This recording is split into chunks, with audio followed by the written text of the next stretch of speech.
Come, now's the time to worship. Come, now's the time to give your heart for your God.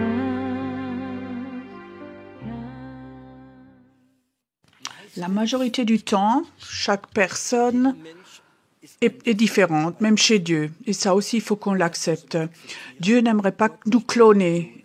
Et moi, j'aime pas non plus que quelqu'un me clone. J'aimerais pas non plus aimer ce type-là. Que quelqu'un soit un deuxième Pierrot, qu'il vienne là devant. OK. Chaque personne est différente et chaque personne est utilisée par Dieu d'une façon différente et ça, il faut qu'on l'accepte. Et la majorité du temps, quand je prêche, il y a un moment où je m'assieds, je prie. Ça peut être 2 minutes avant ou 2 heures avant, je sais pas. C'est comme si un télégramme venait du ciel et je sais que Dieu voudrait ce qu'il raconte. Mais cette fois-ci, c'était différent. Cette semaine, j'avais eu l'impression comme si Dieu m'appelait plusieurs fois à lire plusieurs versets bibliques. Et je savais, il voulait me parler de ceci. Et pendant 3 ou 4 jours, j'ai lu des textes. Et c'est important que quand on devient comme ça enceinte d'un message, est-ce qu'on peut devenir enceinte d'un message? Est-ce que c'est possible qu'on devienne enceinte du message? Est-ce que c'est possible que Dieu voudrait te dire quelque chose? Si quelqu'un ne te donne pas une info, mais tu es enceinte de quelque chose dans tes pensées qui, depuis toute la semaine, tu as en toi. Est-ce que ça existe? Et je crois que le temps va venir et ça va devenir de plus en plus fort où on a un message de Dieu, on devient enceint de ça pendant toute la journée, on y pense. Aussi le matin, il y a quelque chose qui ne te lâche plus et j'aimerais bien te raconter un peu de ceci. Et ça, c'est l'histoire qu'on va lire plus tard où Moïse, il sait, il est devant le Jourdain et le pays promis est devant lui, mais il sait, il peut pas traverser, il ne va pas traverser. Pendant 40 ans, il était là avec le peuple dans le désert, il a rêvé du pays promis et il dit, mais tu vas pas pouvoir rentrer. Et tous ceux qui sont sortis, cette génération qui est sortie, lui, eux, ils vont tous mourir, sauf 2 personnes. Et la nouvelle génération va traverser. Qui est donc au-dessus de 40.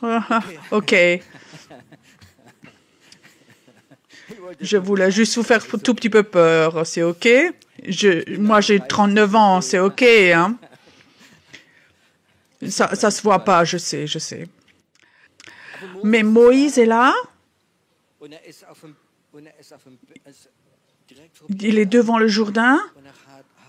Et il se bat avec Dieu. Et il voudrait tellement traverser, mais Dieu dit non, tu vas pas traverser.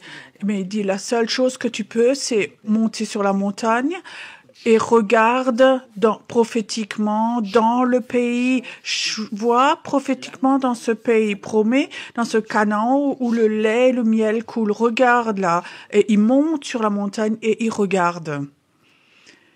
Je sais pas, mais le pays promis pour nous, c'est pas Israël. Le pays pour nous, c'est, pour toi, moi, c'est l'Allemagne, la Suisse, et si c'est en Autriche, c'est l'Autriche. Le pays promis, c'est pour moi, Allemagne dans le réveil. C'est la Suisse dans le réveil. C'est l'Autriche, la France dans le réveil. Mais je ne sais pas si tu connais ça. Tu crois que le Saint-Esprit a la capacité dans l'esprit d'emmener ton esprit, de l'élever, de le monter sur une montagne et tu regardes dans ce pays où il y a le réveil. Est-ce que tu as déjà rêvé du réveil? Est-ce que tu as, comme Moïse déjà, monté sur la montagne et tu as vu à ce pays que Dieu t'a promis, où le lait et le miel coulent, où il y a la libération, où il y a des miracles par milliers, où le monde est différent, où il y a la paix, où il n'y a pas de peur.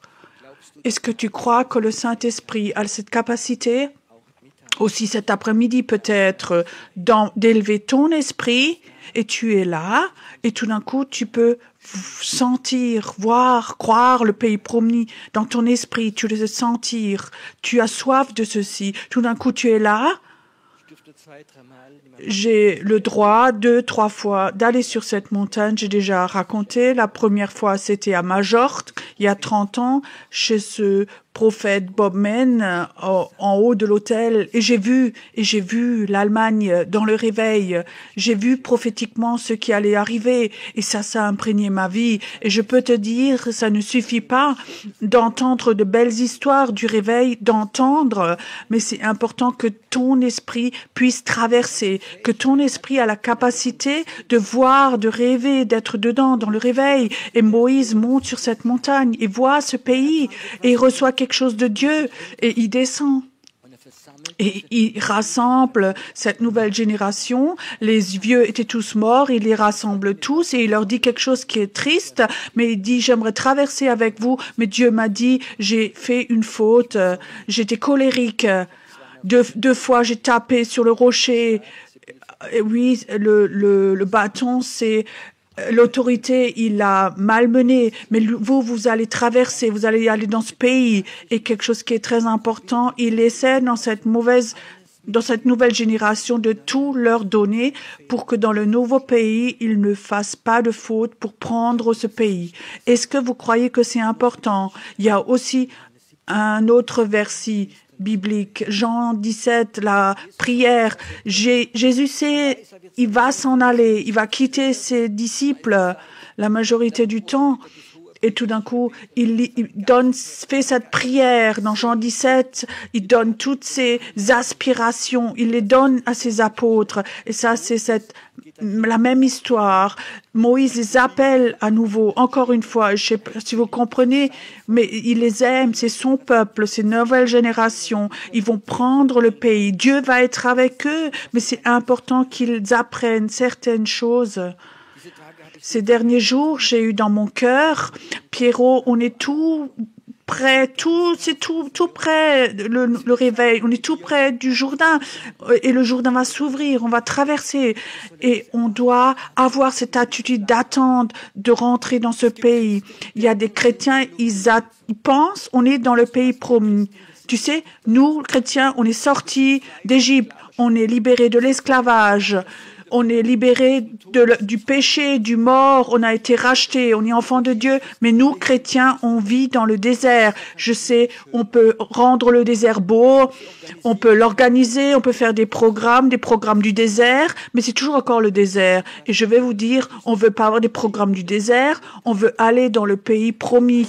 Quand tu as vu une fois dans l'esprit le pays promis et que tu as vu ce que Dieu promet, c'est écrit dans la Bible aussi, regarde juste dans cette nouvelle Jérusalem, tu vas comprendre. Quand tu vois ce pays promis, tu comprends dans ton cœur, tu ne vas plus jamais être satisfait d'un programme désertique, d'une animation du désert, mais tu vas avoir envie dans ton cœur d'aller dans le pays promis. Le pays promis, pour moi, c'est le réveil. Là, le pays où il y a le réveil. Et là, il y a le Jourdain. Et ce Jourdain empêche qu'on rentre dedans. Et maintenant, qu'est-ce que c'est ce Jourdain? Un fleuve dans l'esprit, c'est une puissance spirituelle dans l'esprit. Tu crois que là où tu es, dans ton pays, dans ta ville, dans ta famille, il y a des puissances spirituelles qui existent, qui n'ont aucun intérêt à ce que toi, tu ailles dans le réveil. Est-ce que tu crois que dans notre pays, dans les médias, dans la politique, dans les finances, dans tellement de choses, dans la religiosité, qu'il y a des puissances spirituelles qui ne veulent pas que ce Jourdain s'enlève? Aussi longtemps que tu es de ce côté du Jourdain, ils peuvent encore en partie nous contrôler. Mais quand le Jourdain va s'ouvrir et que tu rentres dans le pays promis, aucune force spirituelle ne pourra t'empêcher, sauf toi-même. Et ça, c'est ce que Dieu m'a montré cette semaine, ce qu'il m'a mis sur le cœur. Il dit, Pierrot, on est tout près du Jourdain. Comment est-ce que le Jourdain s'est ouvert? Ça, c'est une super histoire dans la Bible aussi, où Josué a dit, demain matin, soyez saints, et les prêtres doivent venir, et vous devez porter l'arche de l'Alliance. Et au moment où les prêtres mettent le pied dans l'eau, le Jourdain s'est arrêté. Et je peux te dire, il y a 3000 ans, le Jourdain était un très grand fleuve. C'est pas ce que c'est aujourd'hui. Au moment où ils ont mis leurs pieds dans le Jourdain avec l'Arche de l'Alliance, l'eau s'est arrêtée et ça s'est devenu de plus en plus. Et il n'y avait pas de main, mais à part la puissance de Dieu. Et tout le peuple traverse. Et au moment où ils ont traversé, le Jourdain se referme et coule de nouveau. C'est une histoire fantastique. J'ai demandé à Dieu, mais comment est-ce que ce Jourdain va s'ouvrir? Tu sais ce qu'il a dit? Mon onction. L'arche de l'Alliance va être plus forte et plus forte, plus forte et plus forte. Pas seulement sur des hommes et des femmes de Dieu, mais sur des hommes, femmes, tout normaux qui sont peut-être assis là dans la salle. La puissance de Dieu. Pas parce que tu as fait quelque chose toi. L'onction va devenir plus en forte, plus forte, plus forte. Et tout d'un coup, tu vas être devant ce Jourdain et tu dis, ouvre-toi. Et tu vas voir ces puissances spirituelles qui ont empêché que le réveil vienne, que les gens viennent à Christ, qui empêchent que ces foi, qu'ils ont de la libération. Ces puissances spirituelles vont s'arrêter et on va traverser. Je ne sais pas si il y a des leaders de groupes de maison, des gens qui prêchent ou qui ont des pasteurs, mais je peux te dire, commence à prier et j'aimerais être quelqu'un comme ça. J'aimerais avoir cette onction que dans mon groupe de maison, dans mon groupe de prière, quand j'apporte la parole, les gens reçoivent. J'aimerais traverser des Jourdains avant pour que toute puissance spirituelle qui veulent contrôler les gens s'en aille au nom de Jésus. Si on n'avait pas eu l'arche de l'Alliance, on n'aurait pas traversé le Jourdain. Et je peux dire, cette arche de l'Alliance va revenir. Ça va devenir de plus en plus fort. Alléluia. Est-ce que vous avez soif de cela? Tu sais, j'aimerais pas te prêcher, te faire une prédication et t'amener pendant 30 ans de belles histoires pour que tu sois satisfait dans un désert. Moi, je préfère avoir les gens les plus chaotiques qui ont soif de traverser et d'aller dans le pays promis. Tu as le droit d'être chaotique. Je reçois maintenant des lettres de pasteurs, je sais très bien. J'aimerais lire plusieurs passages bibliques. Vous savez, cet après-midi, je fais le travail de Moïse. Moïse a mis les choses à cœur au peuple, qu'ils doivent se préparer pour être prêts pour traverser dans ce Canaan. Et Moïse avait un problème parfois pour parler, alors il avait un frère. Comment il s'appelait? Aaron. Et cet après-midi, Aaron, c'est Bartine. Je t'appelle de temps en temps Aaron, c'est OK? Aaron. L'ivoire de Deutéronome 5, 29 à 35. C'est ce que Moïse commence à raconter à son peuple. Je vous ai dit, ne tremblez pas et n'ayez pas peur d'eux. L'Éternel votre Dieu, qui marche devant vous, combattra lui-même pour vous, conformément à tout ce qu'il a fait pour vous sous vos yeux en Égypte, depuis le désert. Tu as vu que l'Éternel, ton Dieu, t'a porté comme un homme porte son fils, pendant tout le parcours que vous avez effectué jusqu'à votre arrivée ici. Malgré cela, vous n'avez pas eu confiance en l'Éternel, votre Dieu, qui marchait devant vous sur la route pour vous chercher un lieu de campement, la nuit dans un feu, afin de vous montrer le chemin où vous deviez marcher, et le jour dans une nuée. L'Éternel a entendu votre parole. Il s'est retiré et a juré. Aucun des hommes de cette génération méchante ne verra le bon pays que j'ai juré de donner à vos ancêtres. Moïse raconte des choses qui se sont passées auparavant. Dieu a dit plusieurs fois, allez traverser, prends cette ville. Vous connaissez l'histoire. Il y a ces 12 espions qui sont sortis, qui ont regardé le pays, et 10 reviennent. Ils ont dit, c'est la catastrophe. Les gens sont si grands, ils sont si forts, ce sont des géants, ils vont nous dévorer. 2 ont dit, non, non, il faut que vous ayez la foi, Dieu va nous donner le pays. Mais une grande partie n'ont pas cru. Et Dieu était fâché parce qu'ils n'ont pas fait confiance. Les peurs étaient plus grandes. Et ça, c'est quelque chose qui va venir. Si nous, on veut rentrer dans ce pays, Dieu va de nouveau commencer à parler. Fais ceci, fais cela. Va dans cette ville, priez. Va dans cette tour. Va chez cette personne. Ouvre un groupe de maisons. Loue cette salle. Et maintenant, tu peux soit croire en Dieu ou tu peux dire non, j'ose pas. Tu sais pourquoi est-ce que les gens n'ont pas cru? Pourquoi est-ce que tous devaient mourir? Parce que pendant 40 ans ou encore plus, c'était des esclaves auparavant. Ils n'avaient pas de sentiment de valeur. Et je crois que c'est quelque chose qui est très important. Vous, les chrétiens, tu n'es pas un esclave, tu es un enfant de Dieu. Et si Dieu dit à son enfant, fais ceci ou cela, va en avant ou cela, alors tu peux aller. Personne et rien ne peut te freiner. Et je crois que c'est la chose la plus importante qu'on doit apprendre. Il y a un temps qui va arriver dans ce nouveau pays où Dieu va parler, surtout quand le réveil va être là. Il y a une personne qui va faire quelque chose qui va changer toute une ville. Mais en ce moment, il faut qu'on soit dans ce temps. On a encore ces pensées désertiques. On entend la parole et tout dans notre esprit. Il faut qu'on emmène notre esprit dans le réveil. Alors quelque chose va se transformer et on sera capable, quand Dieu nous appelle, de faire de très grandes choses. Amen. Et je crois que c'est ce temps où les gens vont se lever. Sans doute vous avez entendu il y a quelques semaines un jeune homme, Chris Schuller. Sans doute vous avez vu sur YouTube déjà un jeune homme, un croyant, il est jeune chrétien. Dieu lui a parlé et a dit allez dans cette ville en Allemagne et allez évangéliser. Tu comprends? Et maintenant faites chercher de l'argent et aller. Et il n'a pas dit c'est impossible. Non, ils sont allés avec eux. Dieu était avec. Beaucoup d'entre vous étaient avec. Et beaucoup de gens ont vu des choses fantastiques. Un homme entend la voix de Dieu, tu comprends?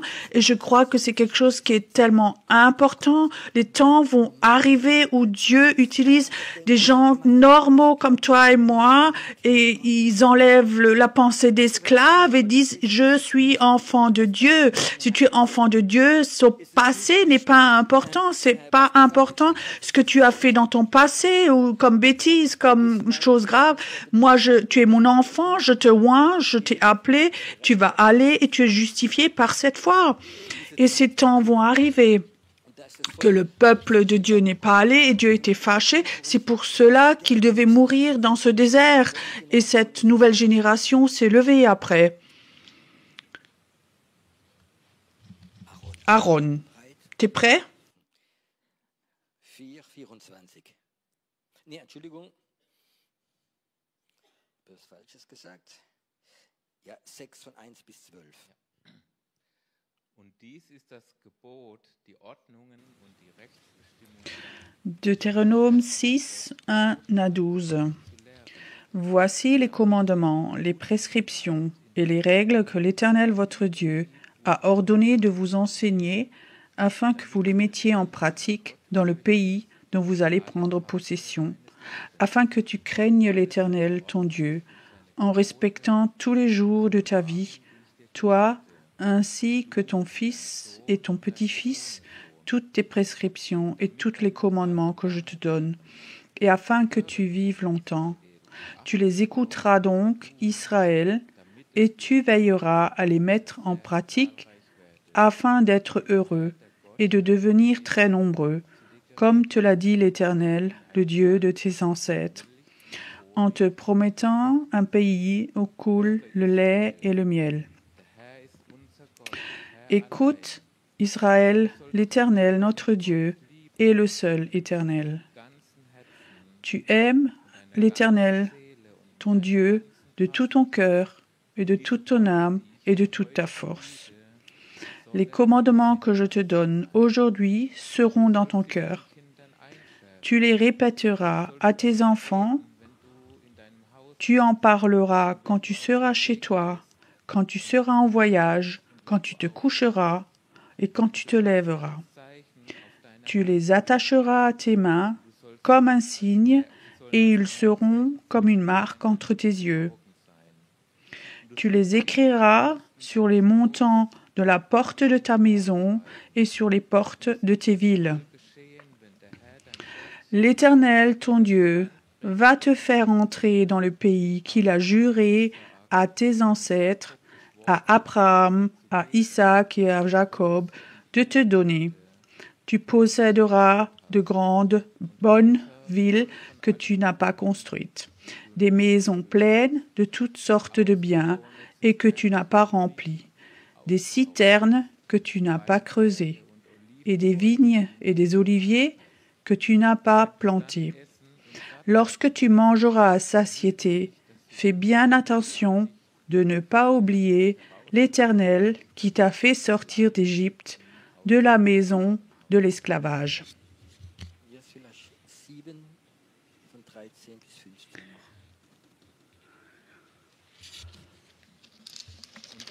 noch. Maintenant encore 7, 13 à 15. Il t'aimera, il te bénira et te multipliera. Il bénira tes enfants, le produit de ton sol, ton blé, ton vin nouveau, et ton huile, les portées de ton gros et de ton petit bétail, dans le pays qu'il a juré à tes ancêtres de te donner. Tu seras béni plus que tous les peuples. Il n'y aura chez eux ni homme, ni femme stérile, ni bête stérile parmi les troupeaux. L'Éternel éloignera de toi toute maladie. Il ne t'enverra aucune des mauvaises maladies d'Égypte que tu connais, mais il en frappera tous tes ennemis. Le deuxième texte, c'est un texte, ils sont dans le nouveau pays, et je trouve ce qui est dit là, dans ce nouveau pays, dans ce temps du réveil, il n'y aura pas de maladie. Ceux qui servent Dieu ne seront pas malades. C'est écrit dans la Bible. Ce Dieu va être nous. Il n'y aura plus de délivrance pour les chrétiens. Tu seras libre au moment où tu traverses le Jourdain. Tu es le plan de Dieu, tout va s'enlever. Tu n'as plus besoin d'avoir de cure d'âme. Tu n'as même pas besoin de son numéro de téléphone. Tu n'auras pas le temps pour faire la cure d'âme. Mais tu iras dans le pays promis. Et tu verras comme la bénédiction de Dieu est sur toi. Et je peux te parler de ce pays promis encore, de tous ces rêves, tout ce qu'il y a dans ce réveil. Tu ne vas plus construire de maisons, elles seront construites, les citernes vont être remplies et l'eau sera déjà dedans. Tu vas être béni et béni et béni. Et c'est la preuve qu'on n'est pas dans le nouveau pays, c'est que ce n'est pas encore là maintenant. Si je suis vraiment franc, chez les chrétiens, il y a presque autant de malades que chez les non-chrétiens. Il n'y a pas de grande différence. Bien sûr, aujourd'hui, il y a encore des miracles, il y a des guérisons qui se passent, mais on vit dans ce désert. Les hommes d'affaires chrétiens ne sont pas plus bénis que les autres. Vous savez comment je sais. Quand j'étais nouveau chrétien, j'étais homme d'affaires. J'ai appris à connaître un grand homme qui s'occupe des impôts et je demandais, tu connais les chrétiens? Oui, oui, un tiers sont chrétiens. Je pensais, oui, c'est ceux qui font le plus de bénéfices. Il dit, non, c'est ceux qui payent pas leurs factures parce qu'ils ne vont pas bien. Tu sais, quand tu es dans le monde des affaires et que tu es chrétien, c'est pas si facile. Tu as une fois ta conscience, l'esprit, et à la fois tu as toutes ces puissances démoniaques qui ne veulent pas que ça marche. Mais je peux te dire, quand tu es homme d'affaires et que tu es à ton compte, quand le réveil vient et que tu as le plan de Dieu et tu vas voir comme ces bénédictions vont venir, tu vas vivre dans l'abondance. Et Moïse sait tout ce qui va se passer, mais il a des peurs. Vous savez quelles étaient ses peurs? Ses peurs étaient si les Juifs passent et prennent le pays, ils ont pris la première ville, la deuxième ville, la troisième. Ils disent, oh, c'est confortable ici, maintenant on dépose les bagages. Dieu veut que le peuple prenne tout le pays. Et il y a des centaines de kilomètres sans camion, sans avion, sans hélicoptère, sans rien, tout à pied. Ils ont pris tout le pays. Dieu voulait qu'ils prennent tout le pays qu'il chasse ces peuples démoniaques, ces géants qui étaient là, ces mélanges entre puissance démoniaque et humain, qu'il les chasse pour qu'ils enlèvent tout, pour que le pays soit vraiment libre. Ça, c'était le plan de Dieu. Quand Dieu nous emmène dans le réveil, c'est pas pour dire, oh, c'est beau. Un évangéliste va dans le réveil. Le premier soir, il y a 30 personnes qui se convertissent. Maintenant, on fait une église. Maintenant, on se confortable. On fait des beaux chants. Maintenant, on sait comment ça marche. Non, non. Alors, on continue. Prochaine ville, prochaine ville. Mon onction va être avec toi. Les puissances démoniaques, vous reculez, reculez. Ils disent, vous, Père, quand vous êtes dans le pays promis, n'oubliez pas votre Dieu, n'oubliez pas de m'aimer, n'oubliez pas de me mettre en première place, n'oubliez pas de raconter à vos enfants, à vos petits-enfants ce que Dieu a fait. Et il dit encore, si vous vivez ce réveil, quand vous êtes dans le pays promis et que vous êtes dedans, ne pensez pas que vous avez eu le pays parce que vous êtes fantastique ou super. Est-ce qu'on peut faire quelque chose avec cette parole? Tu sais, quand le réveil vient, je vais raconter quelque chose du réveil. Le réveil, les dernières centaines d'années, il y a eu beaucoup de réveils. Certains réveils ont duré 30, 40, 50 ans. Le réveil, ça devrait normalement aller dans plusieurs générations. Mais certains réveils, après 3, 4 ans, se sont éteints. Certains en 3 semaines. Pourquoi? Parce qu'ils ont oublié de donner tout honneur, toute gloire à Dieu. Ils pensaient, ils sont tellement super, tellement fantastiques. Ils ont oublié que c'était le Saint-Esprit, c'est que Dieu a donné grâce. Et ils n'étaient pas préparés à avoir le réveil. Et le réveil s'est arrêté. Et ça doit être une chose les plus terribles.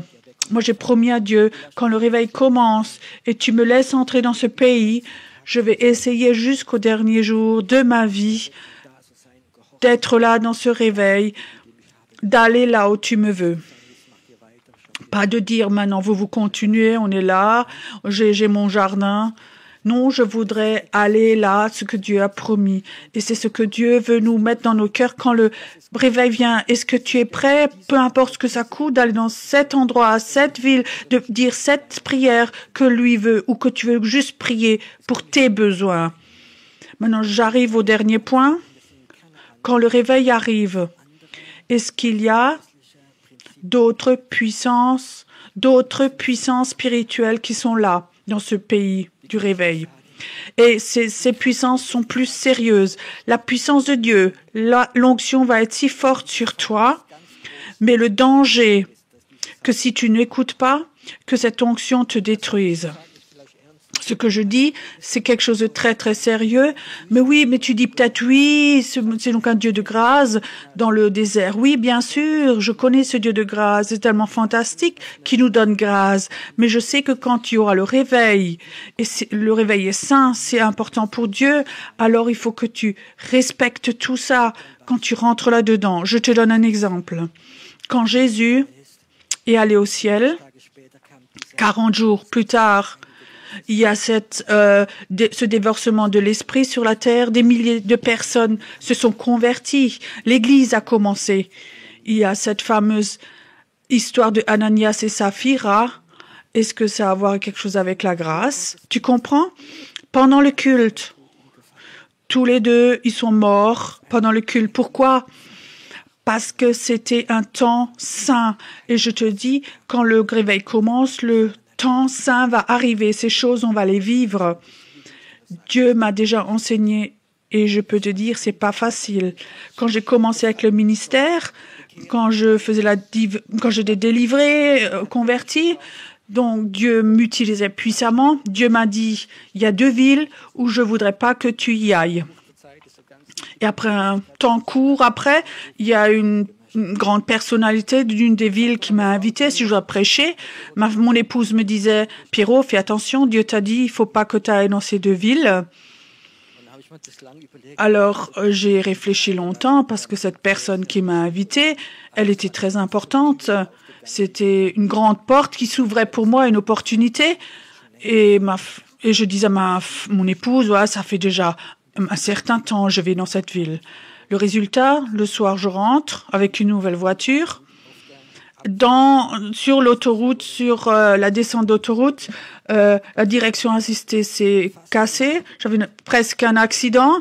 Et quand je suis rentrée, j'étais aveugle d'un œil. C'est écrit dans mon livre pour ceux qui n'ont pas déjà lu. Et maintenant, cette question, Dieu, comment est-ce que tu peux autoriser quelque chose comme ça? Dieu m'avait prévenu. Et je disais, Dieu, pourquoi? Quelle est la raison? Pourquoi cette ville? Dans cette ville, il y a des forces très puissantes, occultes, très fortes, et je voulais te préserver. Ils t'ont maudit, tu y allais, et ça, c'est le résultat. Maintenant, beaucoup de chrétiens disent, c'est quelque chose de grave. Et je peux te dire, non, c'est pas grave, parce que j'ai appris l'obéissance. Et je sais, plus fort l'onction vient, plus l'autorité vient, plus toi tu rentres dans ce pays, dans ce réveil, et que Dieu t'utilise. Je veux te dire, et n'essaie jamais de faire de faute. Essaie d'être obéissant à Dieu. Il y a d'autres règles, d'autres puissances. Maintenant, on est en première classe dans le désert. Aide-moi. On a besoin d'un rendez-vous chez le pasteur. On a besoin de délivrance, de prière. Mais je peux te dire, ce Jourdain va s'ouvrir et tu vas aller de l'autre côté. Dieu va t'utiliser, son onction va être sur toi. Et là, Dieu va avoir un plan pour ta vie. Et si tu es dans ce plan, que tu rentres dedans, la main de Dieu sur toi, et Dieu sait très bien, au travers de toi, des centaines de personnes, il va atteindre. Et si tu prends tes propres chemins, ça t'intéresse plus, ou tu t'intéresses à l'argent ou manipuler des gens, alors ça peut que tu sois jugé. Tu es sauvé, mais tu es sorti du plan de Dieu.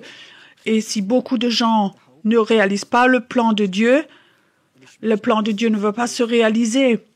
J'aimerais que cette prière de Jésus, ton règne vienne, ta volonté vienne, que ça se réalise. La Bible dit, Dieu est un Dieu du feu. Est-ce que c'est juste? Mais il est un Dieu jaloux et un feu qui détruit. Dieu vient, mais s'il y a une mauvaise motivation en nous, peut-être la gloire, l'orgueil, je ne sais pas ce qui est en toi, ou la puissance, alors tu vas apprendre à connaître ce Dieu du feu, ce Dieu jaloux, et il y a quelque chose, il va détruire quelque chose en toi, et ça peut faire mal. Ce Dieu du feu, c'est un Dieu qui détruit, et on a à apprendre à le connaître dans ces temps-là, et c'est bon comme ça. Maintenant, j'ai encore une question aujourd'hui, à la fin de cette prédication. C'est maintenant, il y avait ce Jourdain ici, ce fleuve, et Dieu voudrait te demander, toi, est-ce que tu es prêt à traverser? Est-ce que tu es prêt à payer ce prix? Tu ne vas pas jouer de l'autre côté. C'est dangereux. Est-ce que tu es prêt à traverser? Josué a fait traverser toute son armée. Ils sont allés de victoire en victoire et ils ont un échec. Mais un soldat, il a caché des choses sous sa tente et toute sa famille est morte. Nous, on va apprendre à le connaître, ce Dieu. Il n'y a pas de réveil sans ce Dieu du feu, ce Dieu qui détruit aussi. Je peux te dire, ce jeu de jouer avec Dieu, ça va s'arrêter. Je ne veux jamais enthousiaster quelqu'un pour qu'il aille de l'autre côté, mais j'aimerais vraiment qu'au fond de ton cœur, que tu réfléchisses. Est-ce que je suis prêt, si Dieu m'appelle, quand ce Jourdain s'ouvre, est-ce que moi, je suis prêt à donner ma vie en tant que sacrifice vivant à faire ce ministère, à traverser? Ou est-ce que je préfère être dans le désert, être béi, survivre jusqu'à ce que le Seigneur revienne? J'ai ma famille, j'ai mon travail, j'ai un peu d'argent, je vais avoir ma retraite, je vais un peu voyager. Beaucoup de chrétiens pensent comme ça, Dieu nous laisse libres. Mais commencez chez toi, tout au fond de ton cœur. Est-ce que tu es prêt à rentrer dans ce nouveau niveau? Est-ce que tu es prêt à dire, si t'appelles, je sais, je suis faible, mais est-ce que tu es prêt à dire, Seigneur, je suis prêt, je veux traverser dans ce niveau, je veux aller dans ce réveil, dans cette nouvelle dimension, je veux voir quand la puissance de Dieu vient et toute puissance démoniaque doit partir. Quand je mets mes pieds dans une pièce, il n'y a plus de puissance démoniaque qui est là parce que je suis là, parce que Dieu a déjà chassé ces puissances. Tu n'as pas besoin de combattre les puissances démoniaques parce que Dieu est devant toi, il va chasser devant toi.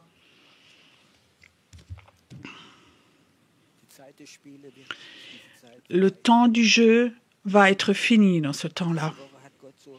Cette semaine, je peux vous conseiller Deutéronome 5, lisez voir les 20 premiers chapitres. Il y a tellement de paroles sur la prise du pays.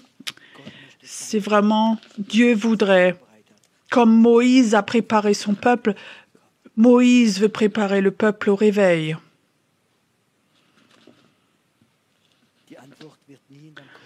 La réponse ne va jamais être dans ta tête. L'enthousiasme peut faire que tu donnes une réponse de ta tête.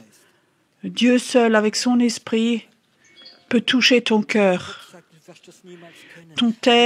Ta tête dit tu ne peux pas y arriver, mais dans ton cœur, il y a une soif.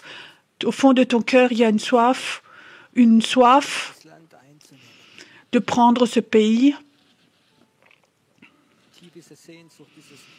Au fond de ton cœur, il y a vraiment une soif de voir que tes enfants, tes petits-enfants aillent dans ce Canaan, pas cette Allemagne, cette Suisse d'aujourd'hui qui est devenue sans Dieu, mais tu voudrais que ta descendance grandisse avec Dieu, que toute ta famille soit dans le réveil. Tu es en partie responsable de cela.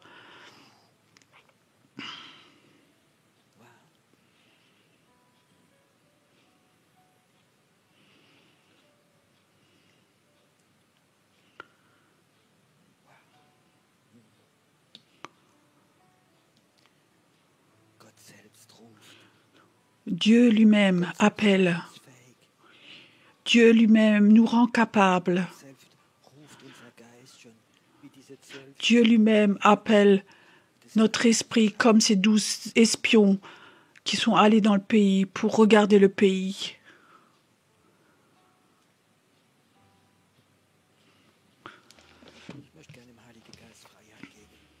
J'aimerais bien donner la liberté au Saint-Esprit maintenant. Écoute maintenant et tu sens maintenant que Dieu t'appelle dans l'esprit à rentrer dans ce pays. Tu sens que Dieu t'appelle maintenant d'être un Josué, à prendre le pays, d'aller.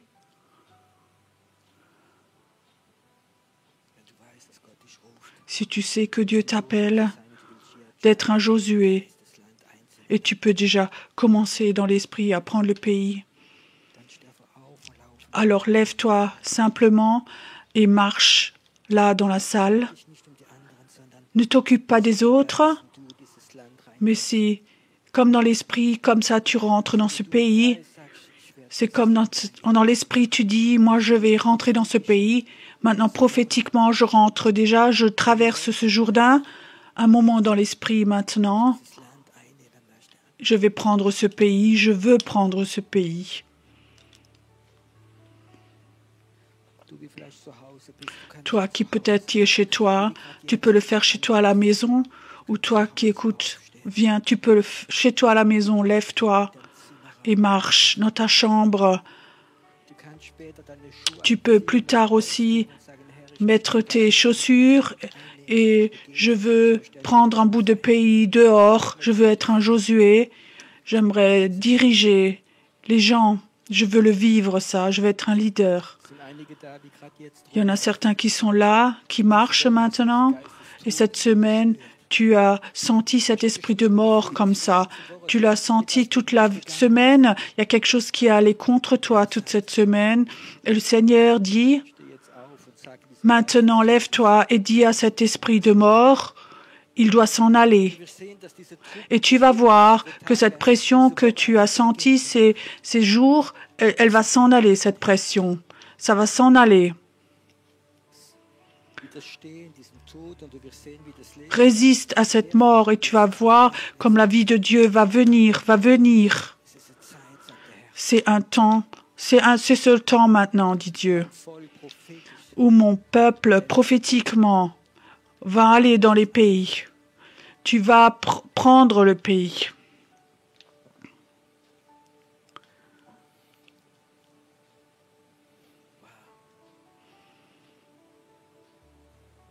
Einige spüren so wie die Certains sentent Salbung dich gerade comme la main de Dieu, l'onction te touche maintenant. Ça te touche. Ça te touche. es ist so wie der Ruf ganz C'est comme si l'appel de Dieu venait très fort pour entrer dans ce pays, pour regarder dans ce pays, Canaan, le pays promis. Je t'appelle. Je t'appelle. Je t'appelle. Je t'appelle. Gott berührt gerade deine Füße. Dieu touche tes pieds maintenant. C'est là maintenant. C'est là.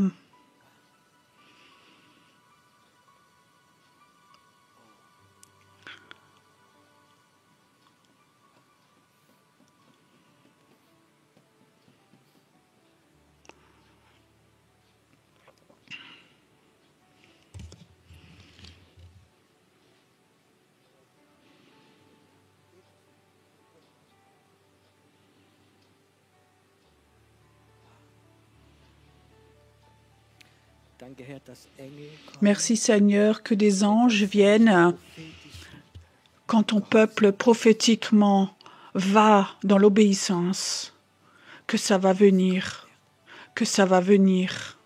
Vater, und wo Leute hier sind, Père, et où là où des gens sont là, où des gens marchent maintenant dans l'esprit, où des malédictions se sont touchées, ils doivent être brisés maintenant. Père, des malédictions vont être brisées au moment où ils marchent. Les malédictions sont brisées, brisées. Ils vont être brisés. C'est un Dieu merveilleux.